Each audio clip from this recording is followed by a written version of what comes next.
Why is it you always wear black? I'm in mourning for my life. I'm unhappy. Those are the first two lines of the play called The Seagull in English by Anton Chekhov, and it's a play that I like very much. And over the next 5 days, I'd like to invite you to go on a journey with me into the world of The Seagull.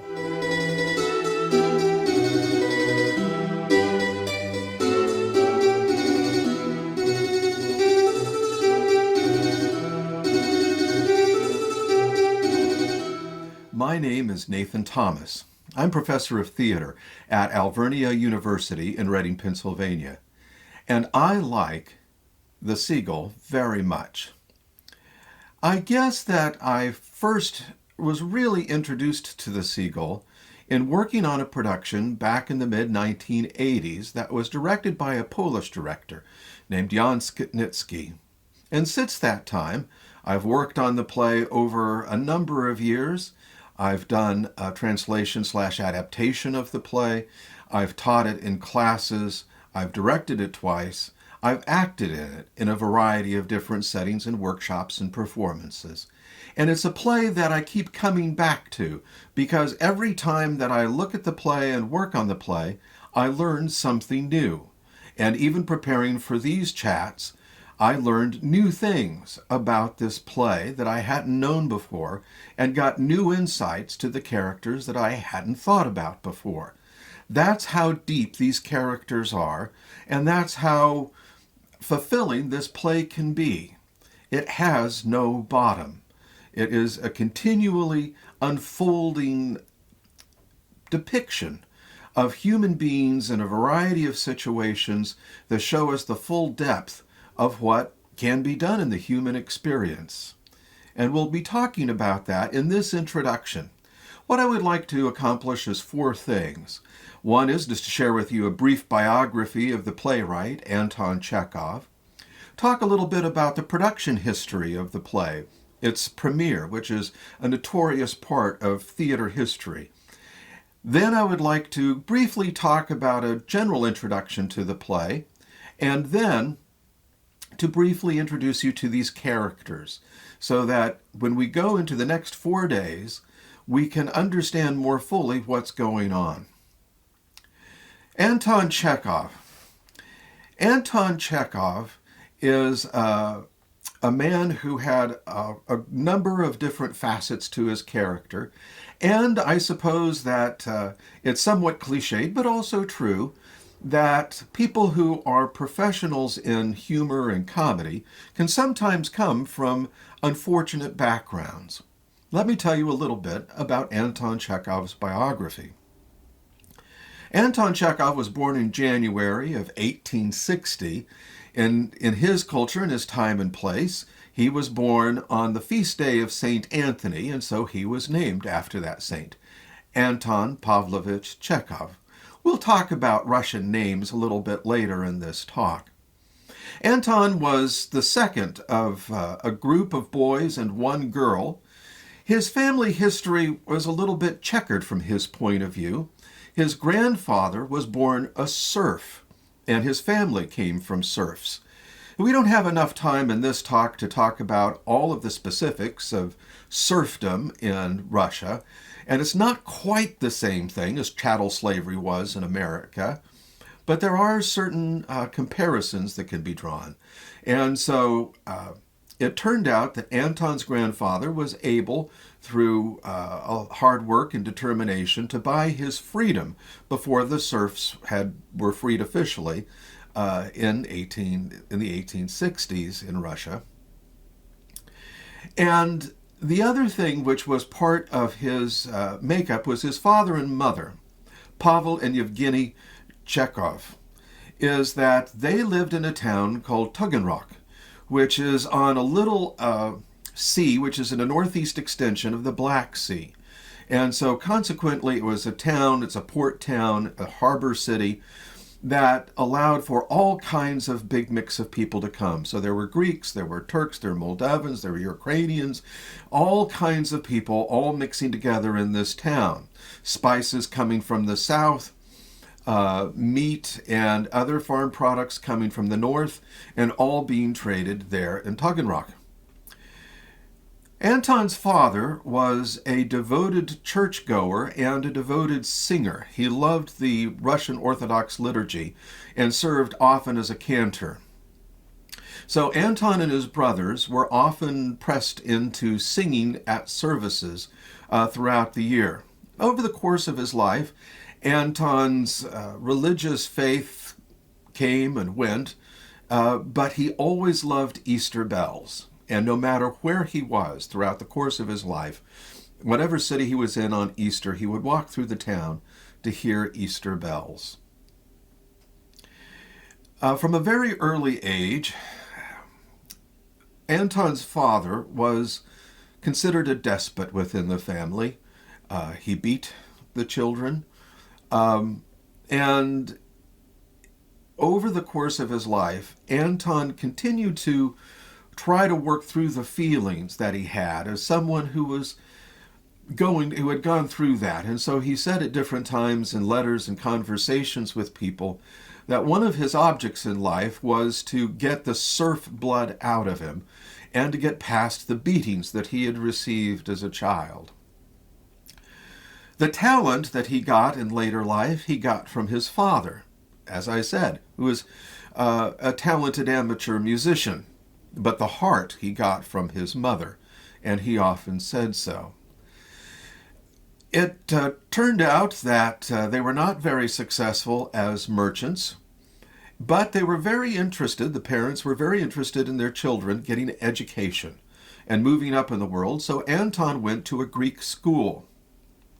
Because of the varied peoples within Tuggin Rock, Anton had also mixed with Jewish people, and so he was not in any way tarred with the anti-Semitism, which was a part of the culture in which he was raised. In fact, had a falling out with a number of friends over the course of his life because of their anti-Semitism. By the time that we get into his late teens, Anton was starting to write little comic pieces, mostly for the family, and it was decided that he would go to medical school. He got accepted to a medical school in Moscow and went. And it's there in the early 20s, when he's in medical school, that he is able to pay for his tuition through writing humorous pieces for papers and magazines, little filler pieces mostly, and short, jokey sorts of things that he wrote under a pen name.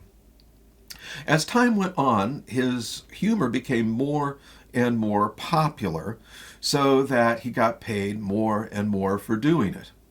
He was both a physician and a writer. As a writer, he preferred shorter fiction. He never transferred himself and his talents into what we would call a fully scaled novel. He did write some longer pieces, what we would probably call novellas or short novels, or multi-part short stories. And all of these he wrote to great acclaim, and he was beloved throughout the country. At the same time, he was also a physician. He was particularly skilled as a diagnostician and also very good at forensics. People, to some degree, feared his diagnosis because he was so accurate at being able to do it. And he was very good at being able to look at corpses when a person had passed away and doing the forensic sorts of work to understand what had happened to that person that led to their death. But he was good in all different kinds of being a doctor. He did not care much for being a surgeon, and he stayed away from that area of medicine as much as he could.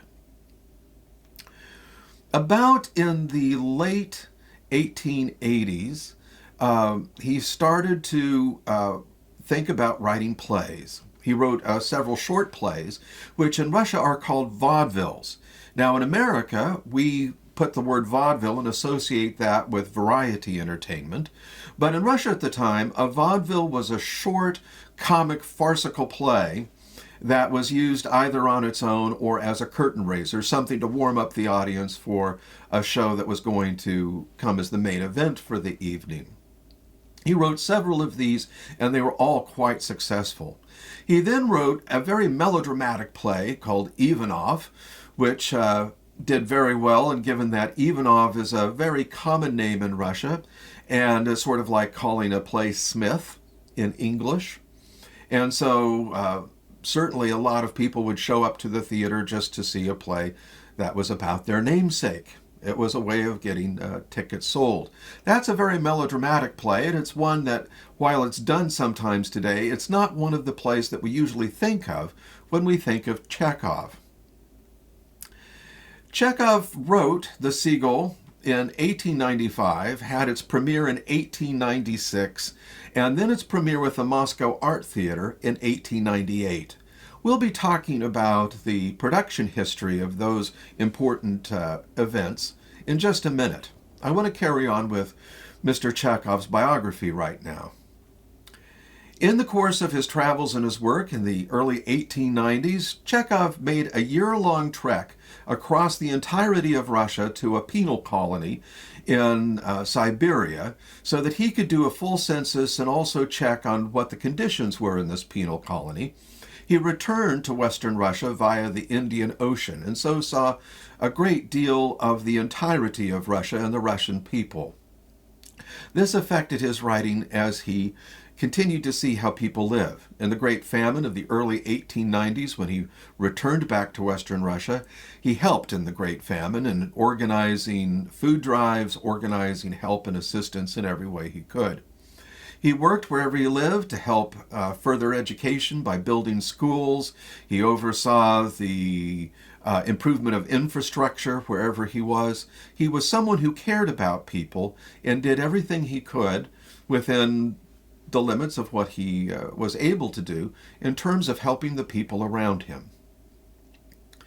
He had a number of different romantic liaisons through the course of his life, but he did not get married until late in his life.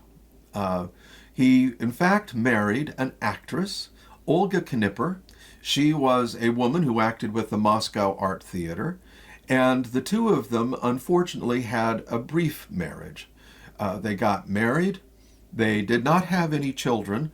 Olga Cooper did have a miscarriage, and though they may have tried, they were unable to produce any offspring. And in his various travels, Anton had contracted tuberculosis, which worsened greatly in this period of time from the late 1890s until his death. He was in Germany at a spa hoping to improve his failing health when he passed away in the summer of 1904. Leaving behind hundreds, if not thousands, of short stories and 4 major full-length plays that he is remembered for today: The Seagull, Uncle Vanya, The Three Sisters, and The Cherry Orchard. It is with these 4 plays that Chekhov is remembered as being a master of the theater. And it's interesting, with such a spare repertoire, that he was able to enter the lists and be talked of in the same way that people talk of the ancient Greeks, Aeschylus, Sophocles, and Euripides, and Shakespeare. That gives you a little bit of the biography of Anton Chekhov. Next, what I would like to do is talk a little bit about the premieres of the first performances of The Seagull.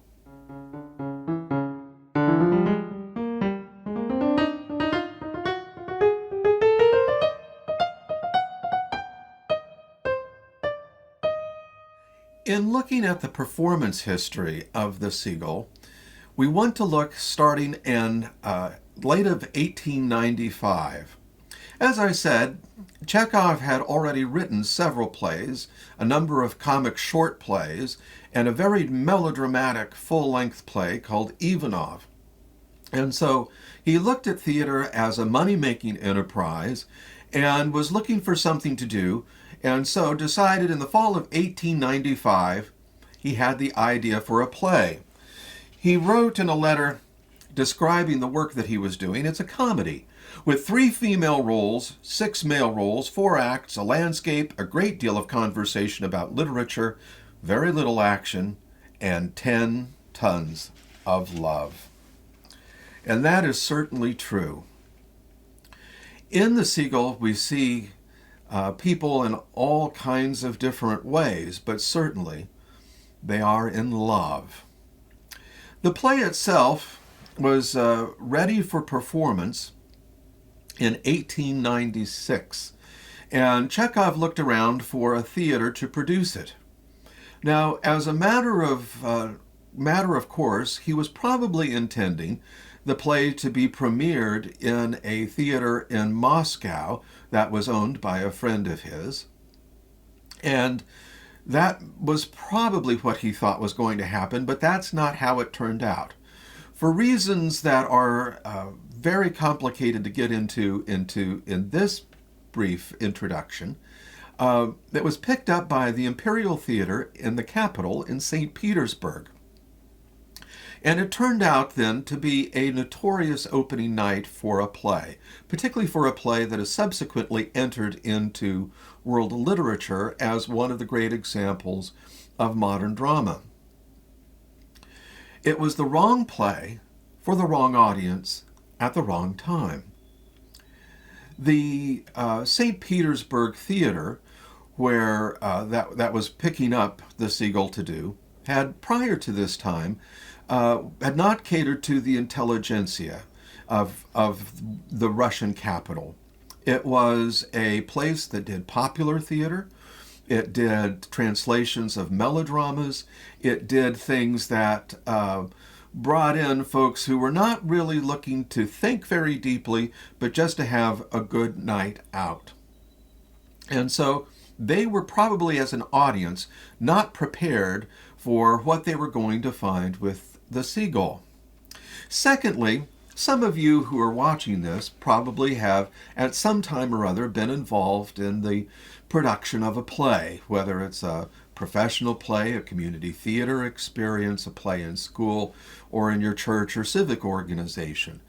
And probably if I told you that you would put on a major full-length play with only 3, 4, 5 rehearsals, and during those rehearsals, not all of the leads would actually come to rehearsal, not all of the actors would come to rehearsal, and not all of the actors would have their lines perfectly memorized by the time of performance, you would be shocked and you would go, oh my gosh, how can we do this? And yet these were the conditions under which the first production of the Seagull were prepared. There were just a handful of rehearsals. Not all of the actors were there. When the actors were there, they weren't all that interested in interacting with each other. They thought, oh, we're doing a piece by Chekhov. He's a humorist, so we'll treat this as if it's a farce. And Chekhov did call it a comedy, and so they may not have been too far wrong in wanting to think about it in those terms, but they didn't pay much attention to the play itself. Because it was a premiere, and because they weren't certain how this was going to turn out, they did not design new scenery for the performance. They got stock scenery. The play starts outdoors. They got a few outdoor pieces that they had in a closet somewhere, put those out on stage.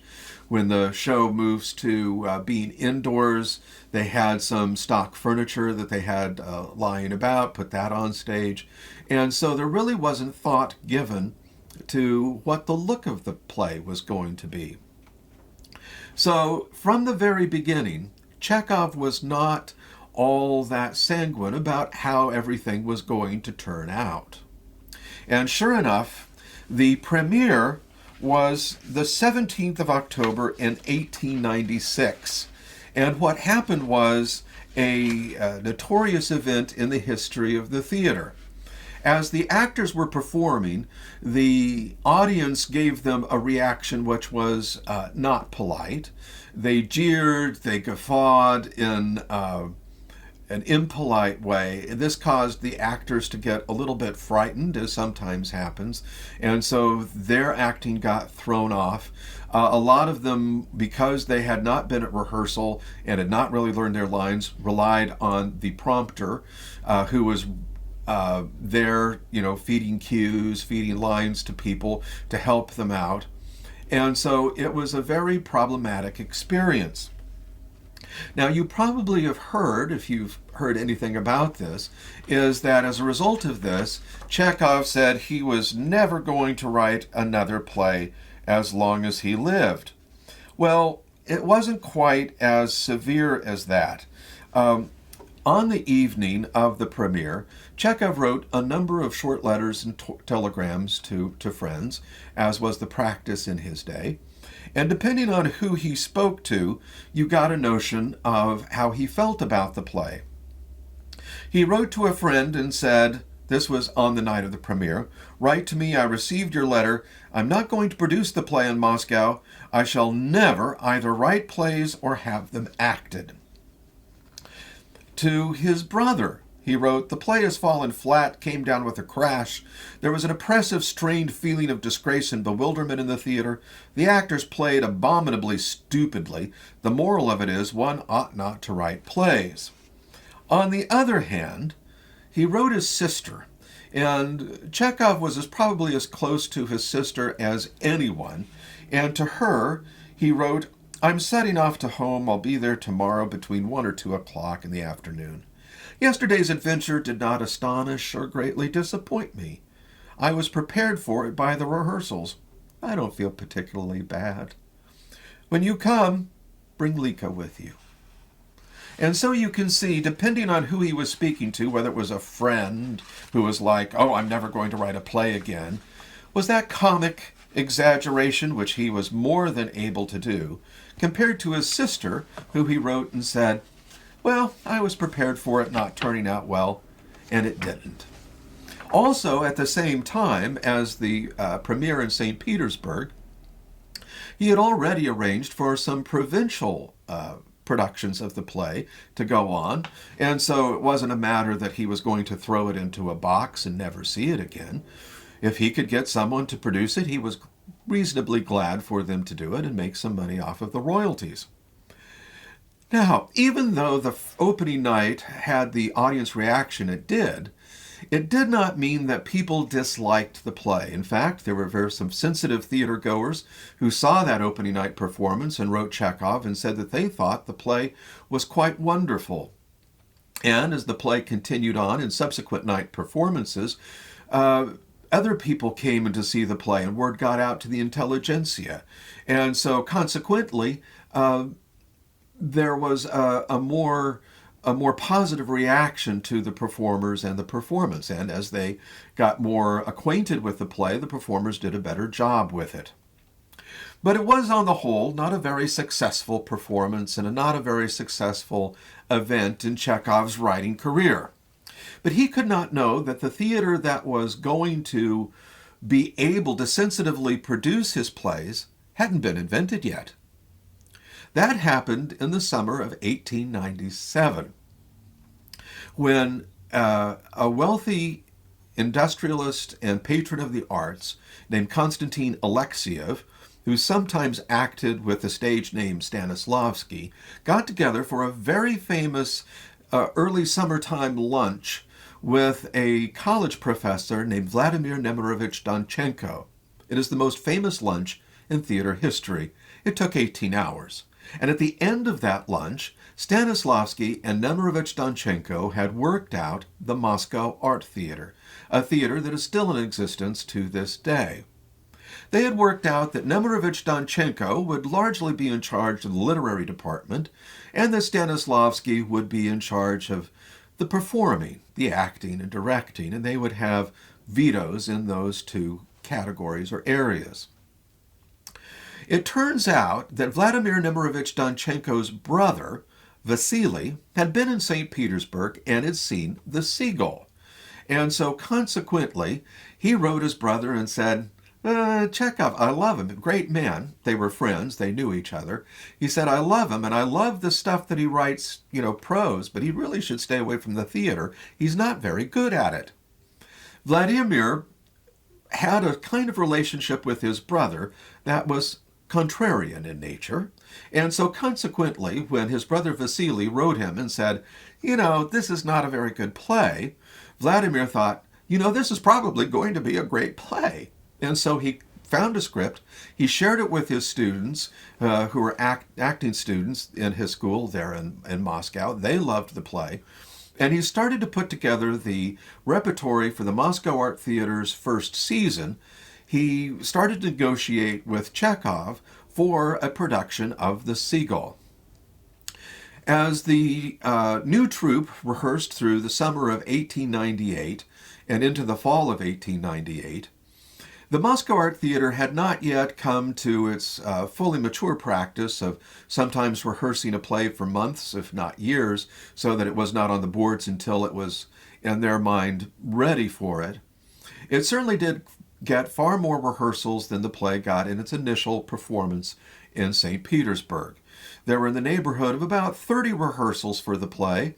About 2/3 of the rehearsals were taken by Nemirovich Donchenko, and about 10 of the rehearsals, or a third of them, were taken by Stanislavski. And between the two of them, they had a lot more sensitivity to what was going on in the play and were able to communicate that to the actors. So when the play was debuted by the Moscow Art Theater in December of 1898, they had the right audience, the right actors, at the right time. They finished the first act and they didn't know what was going to happen because the curtain closed at the end of the first act and there was silence, and the actors standing backstage looked at each other going, "Oh my gosh, this is so new. Is this something that the audience is going to be able to embrace?" And that's when the applause broke out. As the night progressed, the applause grew and grew, the shouts of bravo. People say we need to send telegrams to the playwright. Chekhov was not in the theater that night. And it turned out to be one of the seminal events in the history of the Moscow Art Theater, and one of the seminal events in theater history. The theater became so associated with Chekhov that he came to write plays specifically for their actors, and the Seagull, a form of it, became the symbol of the theater from then to this day. And so Chekhov is often associated with the Moscow Art Theater and that initial performance of The Seagull. Next, what I would like to do is talk with you in some general terms about the play.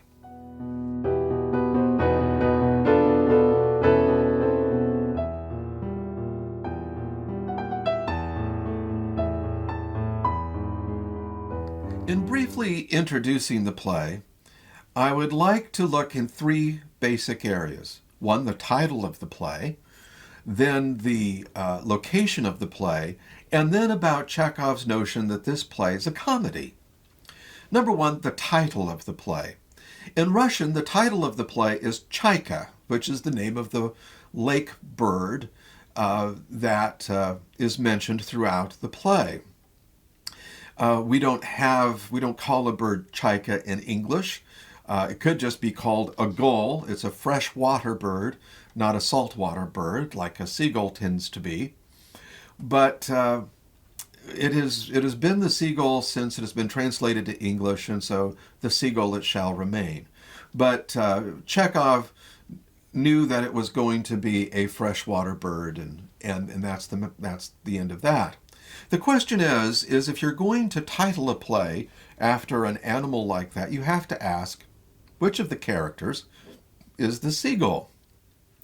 Now, in letters and in conversations, Nina, the character Nina, is often associated with the seagull, and as the play ends, she actually explicitly says, "I am a seagull." However, there are several other characters in the play, and also just the play itself. The seagull plays a variety of different roles in it. For example, at one point in the play, in the second act, Treplev associates himself with a dead seagull. The visiting boyfriend writer, Trigorin, doesn't shoot the seagull, but sees the seagull that Treplev shot, and writes a story about it, about a man who comes along and destroys a young woman the way that someone came along and destroyed this seagull because he could.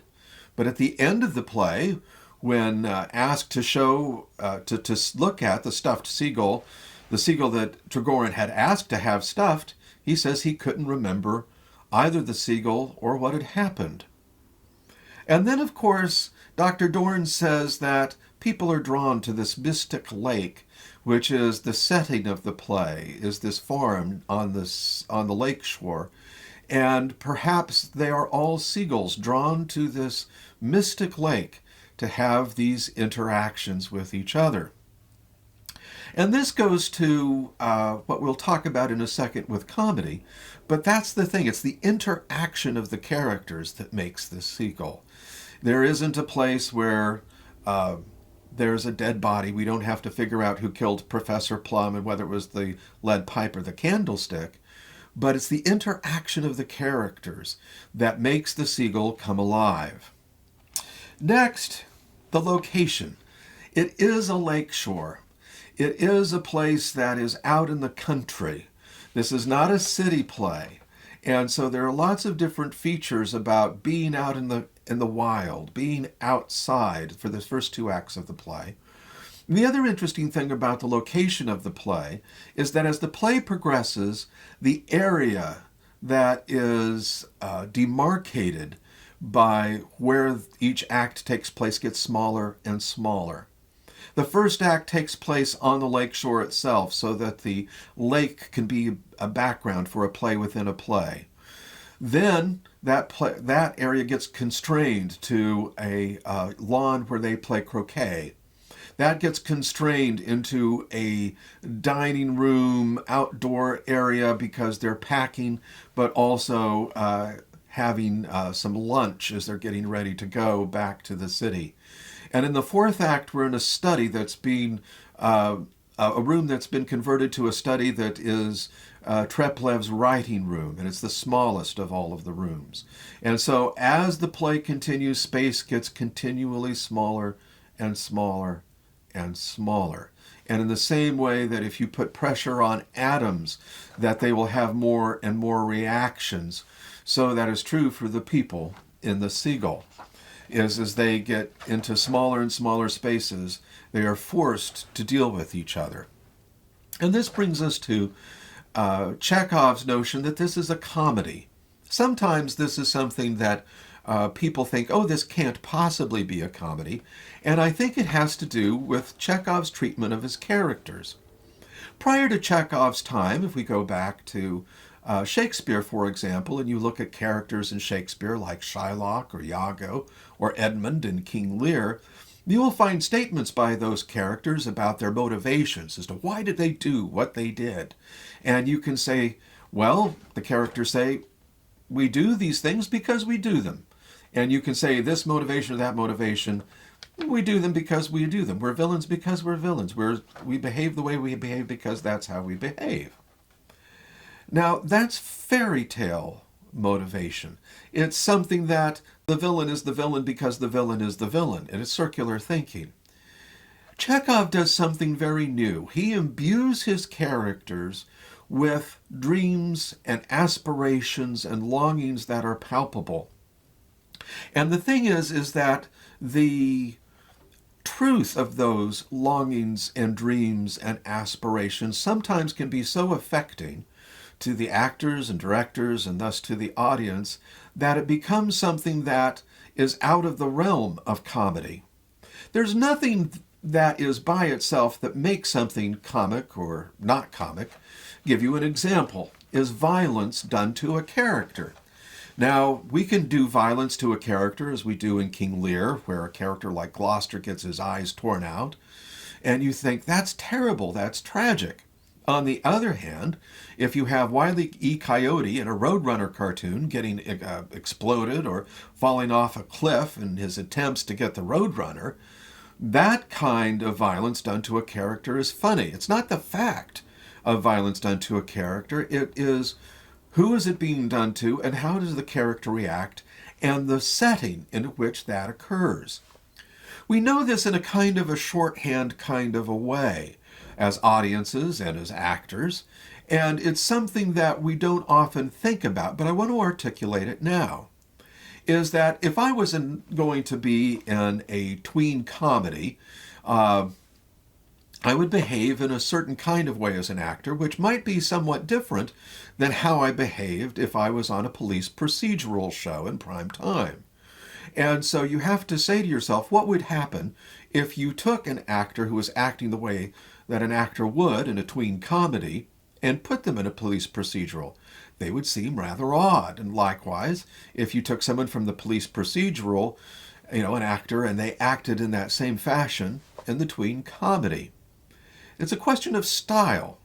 And so what Chekhov did, he and other playwrights, discovered a new style, and part of that was imbuing characters with palpable dreams, longings, and something that that was driving them in terms of their aspirations. And maybe it was this that caused people to say, maybe this isn't as funny as we thought. But there are places within the Seagull that are purposefully funny. There are jokes, there are old jokes, there are new jokes, there are comic situations. And so we have to look at these with an eye of understanding that comedy, meant to amuse and delight as well as to produce laughter, is something that can occur in the Seagull. It is not a turgid affair. And this brings us to the characters that I've been talking about through this introduction. Now, each of these characters is coming to this place. Some of them live here, some of them are visitors. And so we have that combination of people who are at home and people coming into this world. This is a farm that is located on a lake shore. It's owned by a man who is a retired government worker. His last name is Mr. Soren. He is a man who is in his mid-60s, who for his time and place is an old person, and he's afraid that he is going to die. He doesn't feel well. And so that's going to be one of the leitmotifs of the play. And let's take a look at everyone who comes to this farm owned by Mr. Soren. One of the people who visits the farm is his sister, an actress named Irina Nikolaevna Arkadina. And she is an actress. You'll notice that she has not the same last name as either her son or her brother. That's because she's an actress and has a stage name. And the stage name is Arkadina. And as you read the play, that will be the preface for her speeches.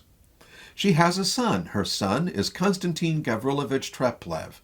He is in his early 20s. Now, we'll talk more about Madame Arkadina in depth and in detail as we go through the play. But as an actress in her mid-40s, she is hoping that people mistake her for a younger woman. And so consequently, having a son in his early 20s can sometimes be problematic for Arkadina. And we have Pyotr Nikolaevich Soren. He is the man who owns the farm where the play takes place. There is literally the girl next door who is in a romantic relationship with Treplev. Her name is Nina Nikolaevna Zarechnaya.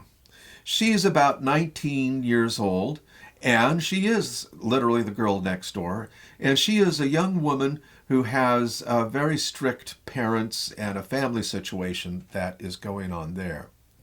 The farm is run by a family. So the foreman of the farm is a man named Ilya Afasnayevich Shamrayev. He's a retired army officer, and he behaves like an army officer. He's married. His wife is Paulina Andreevna, and he has a daughter named Masha. Masha is a short form for Maria. And so that is the family of the people who basically run the farm. And then there are two regular visitors who come to this place. One is a doctor, Dr. Dorn. His name is Yevgeny Sergeyevich Dorn. And then a school teacher, Semyon Semyonovich Medvedenko. Now, we need to talk a little bit about Russian names. Russians, as you have seen, have three names from this period. The last name is a family name. And in the case of Medvedenko, Chekhov also gives a name that has a further deeper meaning to the name. Medved in Russian is the word for bear. And so essentially our school teacher who comes to the farm hoping to romance Masha, the daughter of the farm foreman, Medvedenko is essentially Mr. Bear. So Chekhov does do that. But the last name is the family name. The first name is the given name. And the difference between these names and names in English is just the form of them. So that, for example, Ivan is the Russian form of John. Yevgeny is the Russian form of Eugene. Pyotr is the Russian form of Peter, and so on. So all of these people have first names. And then the middle name is something that's called a patronymic. The patronymic will tell you who the father's name was. Within that culture, it's useful to know that this is so-and-so, the son or daughter of this father. And so that's what the middle name is. You'll also notice that Russian names are gendered. Different languages have associated gender and gender endings to words, and Russian is one of those languages. And so consequently, a woman's patronymic is going to end in a na or something similar, and a gentleman's patronymic is going to end in a vich. And so consequently, Irina Nikolaevna Arkadina and Pyotr Nikolaevich Sorin, their father's name was Nikolai or Nicholas. Their dad was Nick. And that takes us to the final part of looking at Russian names. Sometimes when I've taught this play at school, some of my students get confused when they read the play about how different characters are called different names at different times. But this happens to us as well.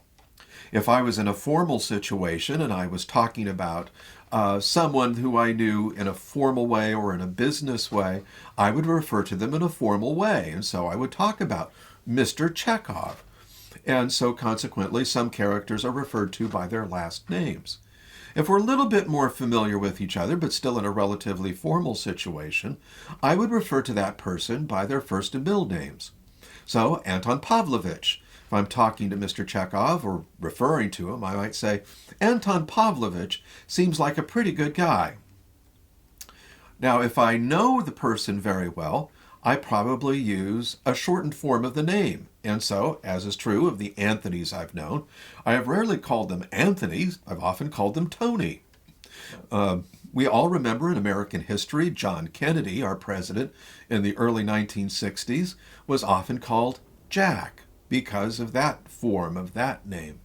I've known several Richards over the course of my life, and rarely have I called them Richard. I've called them Rick, Dick, Ricky, all of which are different forms of Richard. And so that's also true for Russian culture at this time and today, is that people will have diminutive forms of their first names that we use when we're really familiar with them, when we're very good friends, we're romantic with each other, we're family. And so it's interesting to note when people call each other and how they call each other different names at different times. For example, Arkadina might call her son sometimes in referring to him, might refer to him as Treplev, although she rarely does that because that's also the name of Treplev's father, who is no longer in the picture. Or she might call him Konstantin Gavrilovich Treplev in the way that mothers sometimes do. Konstantin Gavrilovich Treplev, right? There are times when all of us have heard all of our names. But most of the time she's going to call him by a diminutive form of the name of Konstantin, which would be Kostya. And so do a lot of the other characters in the play. And they're not doing that because there's anything strange about it. It's because they're familiar with him. He's family. So as we read through the Seagull, I hope that you can find a way to not be confused by the names. They're just names similar to and used similarly to how we all use names as people in what we do at home, at work, and in relationship with each other.